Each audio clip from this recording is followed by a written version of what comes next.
ഒരേ കാര്യം തന്നെ വ്യത്യസ്ത കണ്ണുകളിലൂടെ ആളുകൾ നോക്കിക്കാണും. പകുതി വെള്ളമുള്ള ഒരു ഗ്ലാസ്സിലെ ഒഴിഞ്ഞ പകുതി ഗ്ലാസും നിറഞ്ഞ പകുതി ഗ്ലാസും കാണുന്നവരുണ്ട്. ഒഴിഞ്ഞ പകുതി ഗ്ലാസ് മാത്രം കാണുന്ന പക്ഷം പകുതി വെള്ളം ശ്രദ്ധിക്കാതെ വരുന്നു.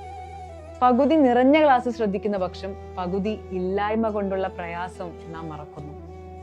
ഈ ജീവിതം എന്തൊരു നാശമാണ്, എൻ്റെ പ്രിയപ്പെട്ട ഒരാളെ എനിക്ക് നഷ്ടപ്പെട്ടു എന്ന് പറയുന്നവരും, എനിക്ക് ഇനിയും ഒരുപാട് സൗഹൃദങ്ങളെ ബാക്കി വെച്ച പടച്ചവനാണ് സ്തുതി എന്ന് പറയുന്നവരും ഉണ്ടാവും.